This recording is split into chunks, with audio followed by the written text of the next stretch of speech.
Два последних протокола ручного подсчета голосов летят из Баку и Эр-Рияда. Итоги выборов и референдума могут озвучить на следующей неделе. Не опаснее прежнего, заявляет Минздрав, вопреки данным ВОЗ относительно британского штамма. Не приведет ли такая опрометчивость к повторению июльской смертности? Ошибка пилотов. Эксперты МАК давно дали заключение по крушению в даче Су, а в МВД понятия не имеют, что с расследованием о возможной контрабанде на том рейсе. Достопочтенные учителя-музыканты не против эстрадной певицы, но против ее директорства в их музыкальной школе. Самара Каримова апеллирует решением суда.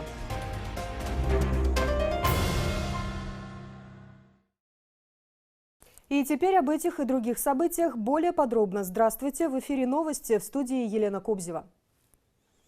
На юге страны снова ЧП в шахтах. Сообщается, что в пятом карьере на добыче угля в Учкоргонском Айлыкмыту под завалами остался мужчина. Жив ли он, пока неизвестно. По информации некоторых рабочих, в шахте произошел взрыв, который и спровоцировал завал. В этот момент под землей находился 45-летний шахтер. На месте происшествия работают 9 спасателей из города Кызылкия. Поисковые работы начались в 11:55. А в столице пожарные буквально только что закончили тушить детский садик. Частное дошкольное учреждение близ пересечения Южной магистрали и улицы Таналеева загорелось уже вечером. На месте работали 2 пожарных расчета. Большой двухэтажный дом использовался под коммерческий детский сад. У строения сильно горела кровля. Пожарные постарались локализовать огонь с тем, чтобы он не распространился далее и не охватил весь особняк. По предварительным данным, дети на тот момент в здании не находились, пострадавших нет. МЧС выясняет причины пожара. Предположительно, возгорание началось от дымохода. До $5000 стройкомпании были вынуждены платить инспекторам Госагентства охраны окружающей среды и лесного хозяйства за получение каждого положительного заключения экологической экспертизы, необходимой для возведения социальных и коммерческих объектов. Одного из сотрудников накануне следователи ГКНБ задержали с поличным. В Госкомитете сообщают, что это не единственный случай, так как, по их данным, в ведомстве действовала устойчивая коррупционная схема. И инспекторы вымогали взятки у предпринимателей, искусственно создавая препятствия для получения разрешительно-лицензионных документов. В настоящее время устанавливается причастность других должностных лиц агентства к участию в этой схеме. Скрутили и доставили в отделение. Так оперативники столичной криминальной милиции задержали находящегося в розыске члена ОПГ Камчи Кульбаева. Задержанный с инициалами ША 1989 года рождения водворен в ВВС. Его искали 3 года. В розыск его объявил еще в 2018 году Первомайский районный суд. Какие ему предъявлены обвинения и за какие действия, не уточняется. В милиции рассказали, что иностранцы обворовали других иностранцев, прибывающих на территории Кыргызстана. $40 000 у гостей из Пакистана украли граждане Таджикистана. Их задержали на КПП «Сосновка». Выяснилось, что был даже введен план-перехват. Сотрудники Чуйского ОБДД остановили автомобиль «Мерседес» для проверки документов. В этот момент пассажиры и водитель сильно волновались и нервничали. Граждан задержали до приезда следственной оперативной группы. При личном досмотре у них были найдены деньги, происхождение которых они не смогли объяснить. После проверки подтвердилось, что это деньги, которые ранее были похищены у пакистанских граждан, которых избили 13 января. В Бишкеке мужчина убил собутыльника, расчленил его и пытался избавиться от тела. Момент, как он выносит из жилого дома сумку, в которую сложил части трупа убитого, попал на видео. По данным ГУВД столицы, им поступил звонок о том, что на улице Баканбаева найдены останки мужчины. Милиционеры по горячим следам вышли на след предполагаемого убийцы и задержали подозреваемого 1974 года рождения. Он водворен в ВВС. Со слов задержанного, он познакомился с мужчиной по имени Дамир, когда тот пришел к нему в гости с одним из его знакомых. Несколько дней они распивали спиртные напитки, а потом посиделка закончилась убийством. Испугавшись последствий, мужчина положил труп в сумку и отнес подальше от своего дома. Конфеты и выпечка с перебитыми сроками выпуска продукции на упаковках выявлены на очередном складе в Бишкеке. Десятки коробок со сладостями имели измененную дату выпуска. Там же сотрудники финполиции нашли печати, которыми наносили измененные цифры.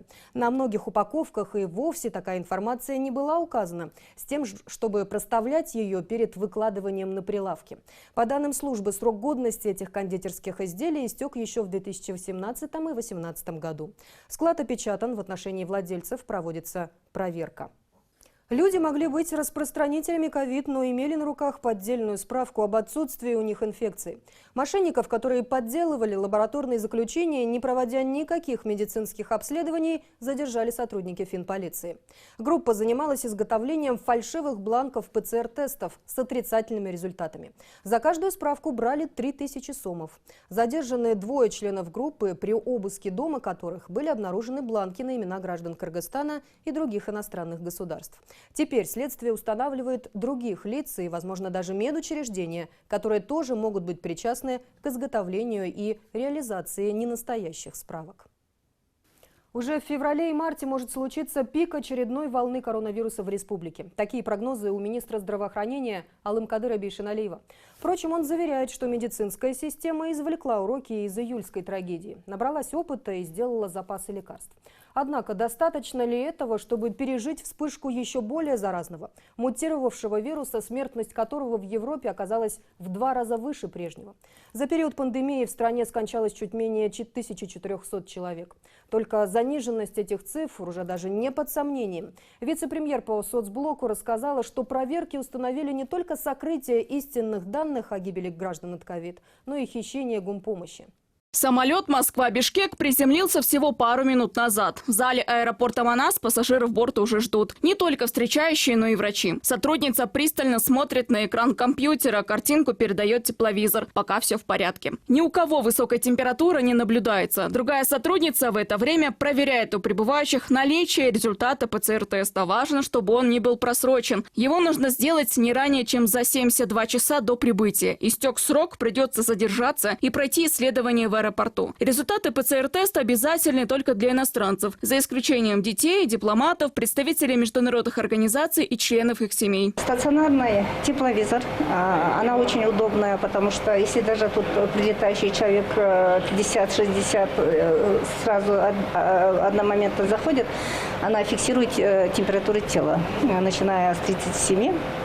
Она фиксирует, как вы видите, она даже автоматически сфотографирует. И, следовательно, мы, если видим, что у человека температура, мы еще раз проводим термометрию тела уже бесконтактным другим термометром. Проверка тепловизором стартовала с начала пандемии. Если раньше так обнаруживали тех, у кого есть высокая температура, то уже 3 месяца никого, говорят сотрудники санитарно-карантинного пункта. Летом проверяли прямо в самолете. Около 30 человек с показателем 37 тогда направили в инфекционную больницу. Через этот тепловизор в сутки проходит до 1500 человек. Все они прилетают в Кыргызстан международными рейсами. И такая проверка проходит круглые сутки, вне зависимости от того, когда приземляется самолет, днем или ночью. Отмечу, что сейчас в Кыргызстан прилетают самолеты из России, из Турции, из Арабских Эмиратов, также из Египта, Узбекистана и Казахстана. Пассажиры международных рейсов также заполняют анкеты. Делают они это еще в самолете. Анкеты необходимы эпидемиологам, чтобы в случае обнаружения в стране нового штамма коронавируса проследить, как он сюда попал и с кем контактировал пассажир. Сегодня все службы настороже. Страна готовится к проникновению британского штамма. Это неизбежно. Уже заключили ведущие медики республики. А заразность у этого вида мутировавшего вируса куда сильнее. Но в лаборатории страны еще только должны поступить реактивы, которые позволят диагностировать новый штамм.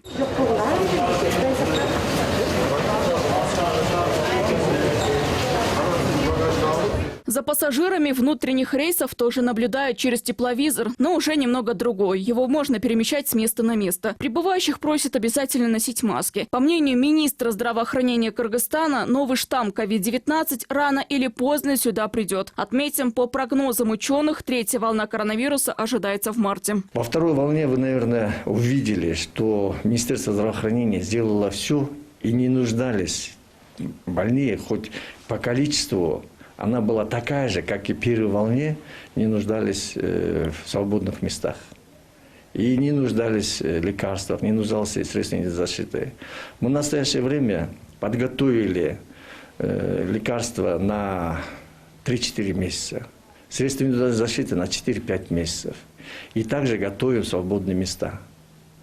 И строятся больницы, ремонтируются здания, которые под больных. Зато первая волна COVID-19 останется в памяти кыргызстанцев надолго. Многие потеряли своих родных и близких. В правоохранительные органы вызывают тех чиновников, которые занимали высокие посты и отвечали за подготовку к встрече вируса еще той весной. В данное время межведомственная комиссия проводит проверку не только того, как велась подготовка госорганов, но и как в последующем использовалась гуманитарная помощь, поступившая в страну. О том, что выявлены не только преступные, но и факты халатного поведения чиновников и медруководителей, сообщила на своей страничке в Facebook вице-премьер-министр Эльвира Сурбалдиева. Предварительно могу сообщить, что согласно выводам межведкомиссии, разница по смертям от пандемии идет в несколько тысяч. В самый разгар первой волны COVID-19 отдельные чиновники задерживали документы, из-за чего был хаос с лечением и лекарствами. Были сговоры, кто-то делал бизнес на пандемии. Как и говорилось ранее, по результатам работы межведкомиссии не будет претензий ни к одному рядовому медику. Пока врачи героически спасали граждан, некоторые руководители сбегали на длинные больничные. Отдельные главные врачи больниц даже и не бывали в красных зонах. Воровали ли гумпомощь?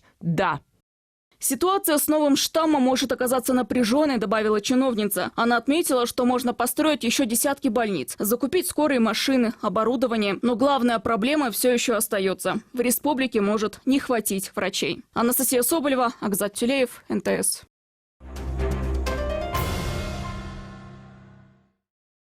Официальные итоги президентских выборов и референдума, прошедших в минувшее воскресенье, Центральная избирательная комиссия обещает подвести к середине следующей недели. Сейчас в ЦИКе все еще продолжается прием документов от территориальных комиссий. Сегодня-завтра должны поступить протоколы еще с последних 2 зарубежных участков. Результаты ручного подсчета голосов, как отмечается, практически как и предварительные.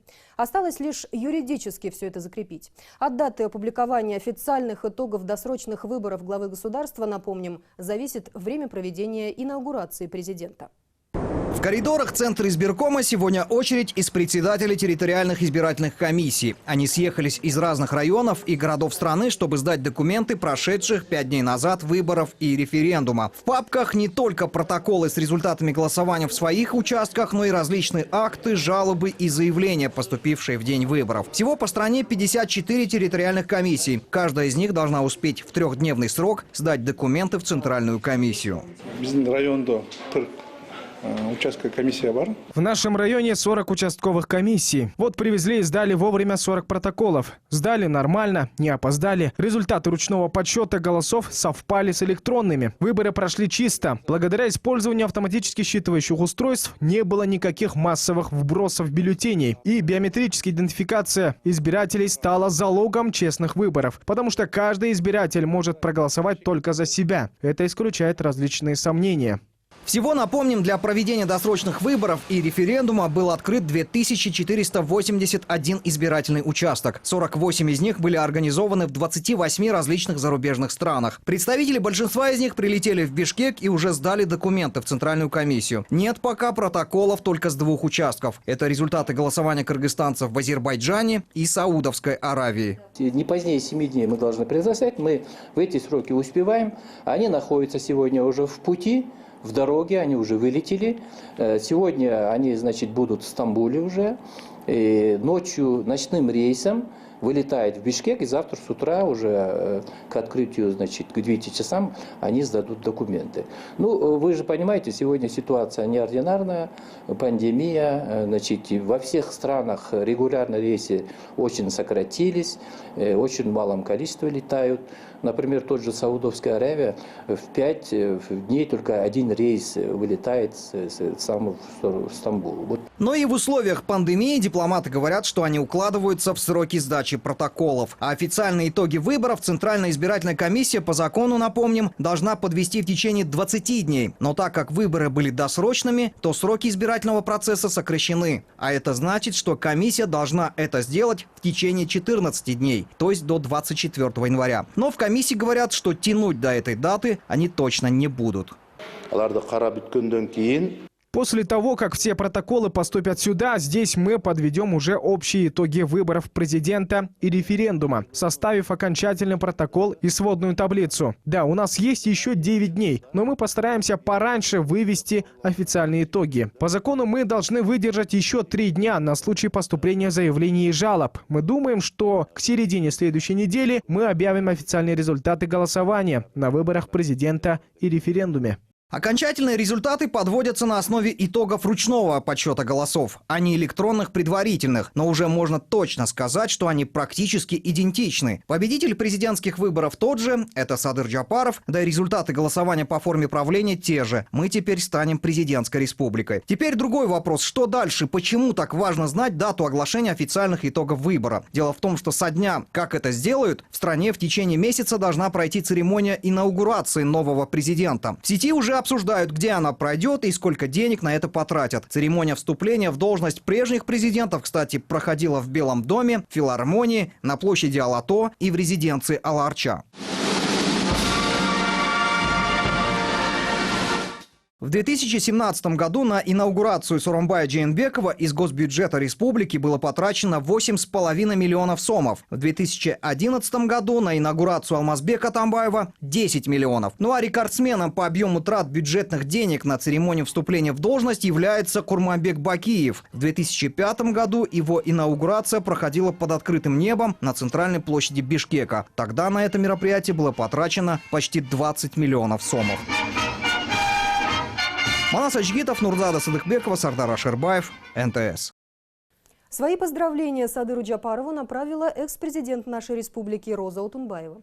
По ее словам, она верит, что под руководством нового главы государства 30-й год независимости Кыргызской республики станет годом больших перемен. Впереди сложные реформы, добавила она, подчеркнув, что успех возможен только в том случае, если каждый из граждан будет понимать и поддерживать трудности переходного периода. Вы приходите к этой позиции в то время, когда страна переживает тяжелый социально-экономический кризис. Результаты прошедших выборов ясно показали, что надежды и уверенность людей в завтрашнем дне зависят от вас. Вы получили подавляющее большинство голосов. Уверена, что вы сможете объединить все силы общества для достижения одной цели и начать движение в одном направлении. И под вашим руководством 30-й год независимости Кыргызской республики станет годом больших перемен.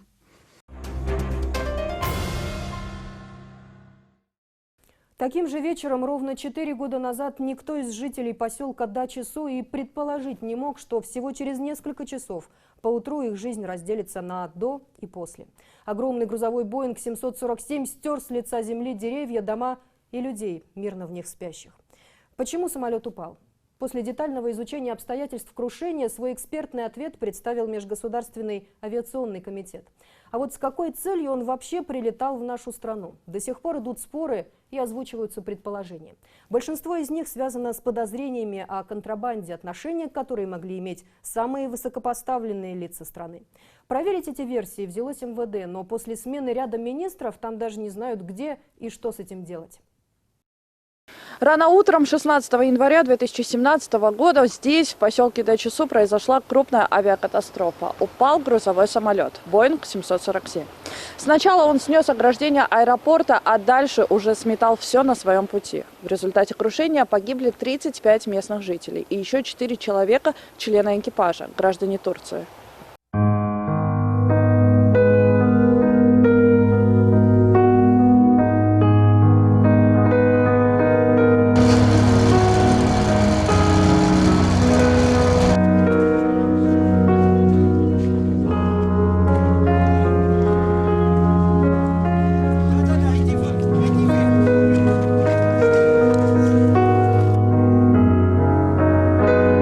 По По официальной версии, грузовой «Боинг» должен был приземлиться в аэропорту Манас для дозаправки. На его борту было почти 80 тонн груза, перевозимого из Гонконга в Стамбул. Согласно заключению Межгосударственного авиационного комитета, который и занимался расследованием причин крушения, ошибку допустили пилоты. Уходить на второй круг они решили тогда, когда самолет находился на высоте всего в 17 метров. В заключении авиационного комитета говорится, что летчики не своевременно приняли меры по уходу на второй круг при значительных отклонениях от установленной схемы захода, что привело к становлению с землей в управляемом полете на удалении примерно 930 метров за выходным торцом активно взлетно-посадочной полосы. В итоге судно упало на жилой поселок, развалившись на части.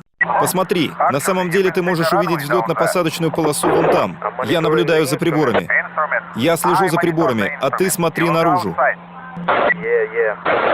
Эксперты из авиационного комитета сразу после случившегося рекомендовали администрации аэропорта проверить допустимость застройки территорий вблизи аэродромов, а в случае выявления нарушений совместно с органами местной власти принять соответствующие решения. Сами же жители Дачи-Су не единожды выходили на митинги с требованием переселить их в более безопасное место, а также найти виновных в авиакатастрофе и привлечь их к ответственности.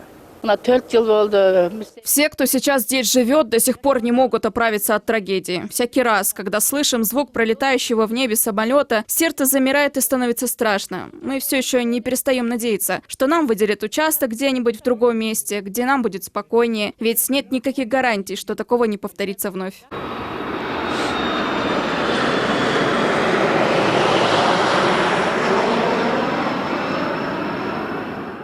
Расследование авиакатастрофы то прекращалось, то начиналось вновь. Впервые в 2017 году транспортная прокуратура возбудила уголовное дело, однако позже каким-то образом оно было прекращено.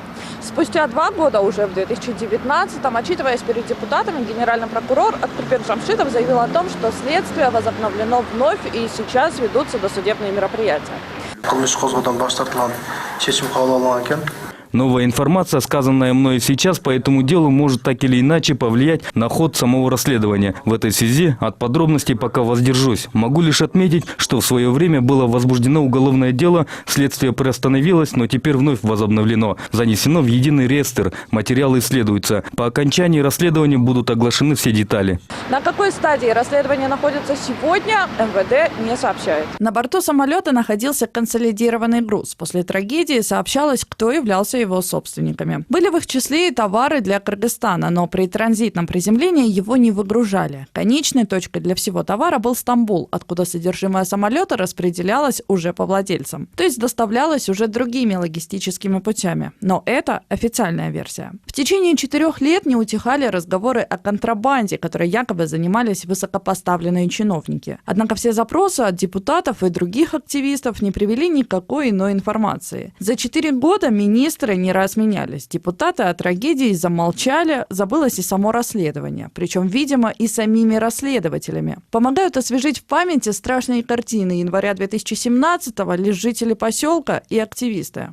Все те лица, которые, начиная с местного самоуправления, заканчивая депутатской комиссией, правительственной комиссией, правоохранительными органами, они должны были довести это уголовное дело до конца. Но по сегодняшний день никто не привлечен к ответственности, и население не знает, что произошло. Значит, все те лица, которые были ответственны, они должны быть по отдельной статье, по отдельному уголовному делу привлечены к уголовной ответственности. В результате крушения 7 домов были официально признаны аварийными, еще 12 частично разрушенными. Полностью было снесено 19 домов. Тогда погибли целые семьи, маленькие дети. Для тех, кому чудом удалось спастись, неравнодушные начали собирать материальную помощь, которую перечисляли на специальный счет МЧС. Правительство сообщало, всего собрано было более 100 миллионов сомов. Еще 5 тогда же было выделено со стороны правительства в виде единовременной материальной и моральной поддержки. Эти деньги распределяла комиссия из представителей разных ведомств. Возглавлял ее первый вице-премьер-министр того времени, а ныне бывший глава Кабмина Мухаммедкалый Абылгазиев. А между тем, в это же время компенсация владельцам авиакомпании, которой и принадлежал рухнувший Боинг, со стороны страховщиков, по разным данным составила от 30 до 60 миллионов долларов США. Как распределялась эта помощь пострадавшим кыргызстанцам, не было озвучено в целях безопасности получателей.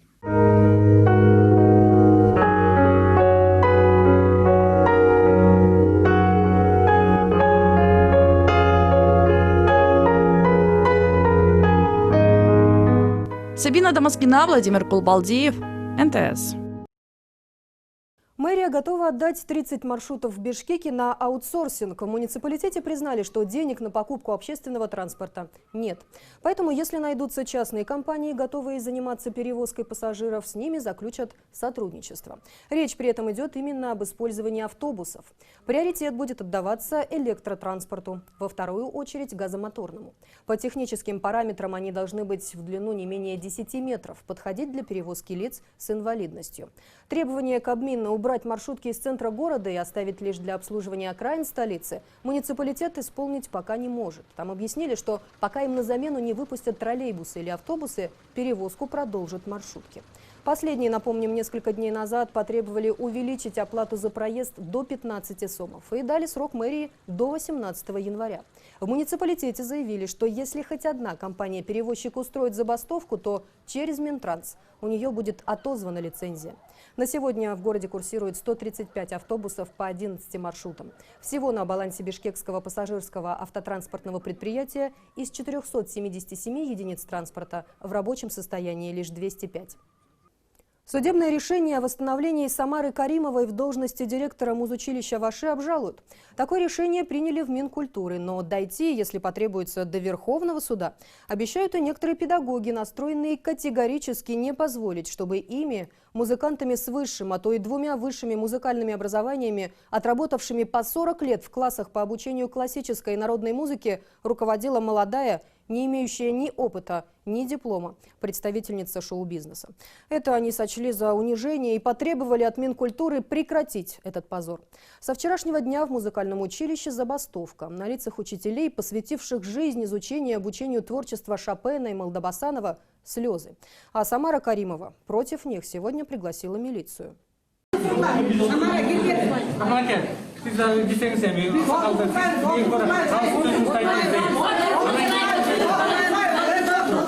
Сотрудники музыкального училища имени Ниязалы Борошева в городе Ош продолжают противостояние с Самарой Каримовой, которая намерена занять кресло директора этого учебного заведения. Педагоги считают, что это не иначе как захват руководящей должности и заявили о нежелании работать с эстрадной певицей. Говорят, мол, у нее нет никаких знаний, чтобы быть руководителем музучилища. Сотрудники учебного заведения заявили, что обратились с жалобой о назначении Каримовой к исполняющим обязанности президента Таланту Мамытову и ряду чиновников. Они считают, что только коллектив может выбирать руководство или требовать его отставки. Некоторые работники заявили, что Каримова должна петь на сцене, а не занимать чужую должность. В службу 102 поступил вызов, но здесь нарушение закона мы не видим. Мы не можем найти того, кто звонил. Приказ о назначении Каримовой на пост директора училища 14 января был вынужден подписать министр культуры Нурджигит Кадырбеков. Это случилось после того, как певица выиграла суд против Минкульта по делу об увольнении ее с должности директора училища.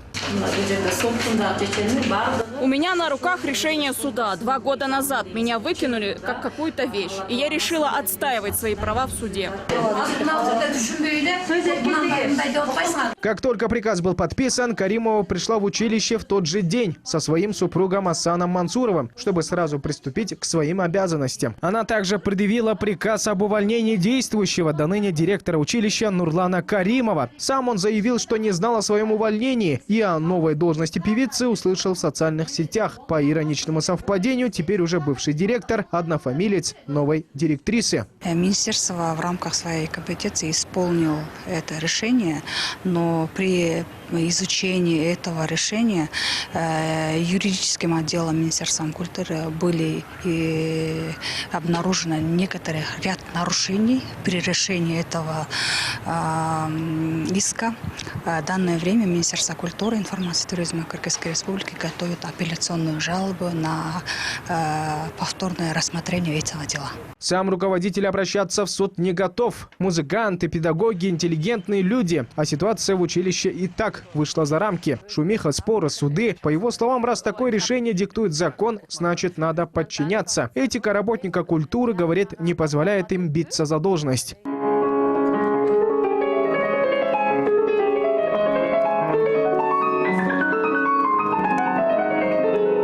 Самое главное — быть образованным специалистом в этой области, потому что это очень узкая специальность. Например, будучи руководителем музыкального учреждения образовательного, ты составляешь как руководитель методические планы, планы ведения работы. Есть теория музыки, есть музыкальная литература, есть музыкальная грамота, предметы, которые называются сольфеджио, специальность – это игра на музыкальных инструментах. И как может человек, не зная, не обладая, вот, допустим, не зная, кто такой Моцарт или Шопен, ладно, названия, имена их знать этого недостаточно. Самара Каримова мен У меня с Самарой Каримовой никаких родственных, дружественных связей нет. Но я разочарован в том, что коллектив музыкального училища не хочет принимать ее. Нужно было дать ей время, хотя бы год или полгода. Она тогда смогла бы себя проявить. Я уверен в том, что Самара Каримова справится с возложенными на нее обязанностями. Каримова была назначена руководителем музучилища 2 года назад. К своим обязанностям певица приступила спустя неделю. Однако в тот же вечер тогдашний министр культуры Азамат Джаманкулов освободил ее занимаемой должности. Сообщалось, что причиной послужило ее незаконное назначение на эту должность статс-секретарем ведомства. Это не первый громкий уход Каримовой с руководящей должности. Летом 2017 года она ушла с поста директора музея Сулайман-То, также проработав там всего 1 день. Тогда Каримова сама написала заявление об уходе. После критики пользователей соцсетей они посчитали, что 26-летняя девушка не может возглавлять музей. Кубат Хуаншбекулу, Эрлан Кемельбеков, НТС. И на этом наш выпуск завершен. Мы благодарим вас за внимание. Далее вас ждет прогноз погоды на завтра. До встречи в эфире.